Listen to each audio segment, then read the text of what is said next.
Hello friends అందరికీ. రాత్రి అయితే నాకు ఒక కళ వచ్చింది ఫ్రెండ్స్. అదేమిటి అంటే ప్రజెంట్ జరుగుతుంది కదా ఇది. ఈ ప్రజెంట్ అనేది నాకు ఆల్రెడీ జరిగిపోయింది, అంటే నాకు గతం కదా. ఈ గతాన్ని భవిష్యత్తులో ఒక డైరీ లాగా ఓపెన్ చేసి నా పిల్లలకి, నా మనవలకి, మనవరాలకి అయితే ఎక్స్ప్లెయిన్ చేస్తున్నానంట. నా జీవితం ఏదో ఒక చారిత్రక ఘట్టం అన్నట్టు నేనైతే వాళ్ళకు ఎక్స్ప్లెయిన్ చేస్తున్నాను. అసలు ఈ కళకు నేను ఎలా రెస్పాండ్ అవ్వాలో నాకైతే అర్థం కాలేదు ఫ్రెండ్స్. మీకు ఇలాంటి కళలు వస్తూ ఉంటాయా? అసలు ఇలాంటి కళ నాకు వచ్చినందుకు నేనైతే నవ్వాలో అర్థం కాలేదు. అయినా నిద్రలో వచ్చే కళలు నిజం కావంటారు కదా. సో మీకు కూడా ఇలాంటి కళలు అయితే వచ్చింటాయా ఫ్రెండ్స్? కామెంట్ బాక్స్లో కామెంట్ అయితే చేయండి ఫ్రెండ్స్. ఈరోజు నేనైతే మిగిలిపోయిన ఇడ్లీ పిండితో క్రిస్పీగా బోండాలు అయితే చేశాను ఫ్రెండ్స్. ఫుల్ లింక్ వచ్చేసి కింద డిస్క్రిప్షన్లో లింక్ అయితే ఇస్తున్నాను, వెళ్ళి చెక్ చేయండి.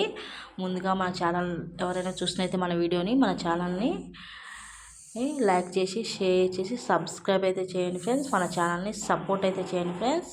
బోండాలు అయితే చాలా టేస్టీగా అయితే ఉన్నాయి ఫ్రెండ్స్. మీరు కూడా ట్రై చేయండి ఇంట్లో, మీ ఇంట్లో. చాలా టేస్టీగా అయితే ఉన్నాయి. మన ఛానల్ అయితే సబ్స్క్రైబ్ చేయడం మర్చిపోకండి ఫ్రెండ్స్. బాయ్.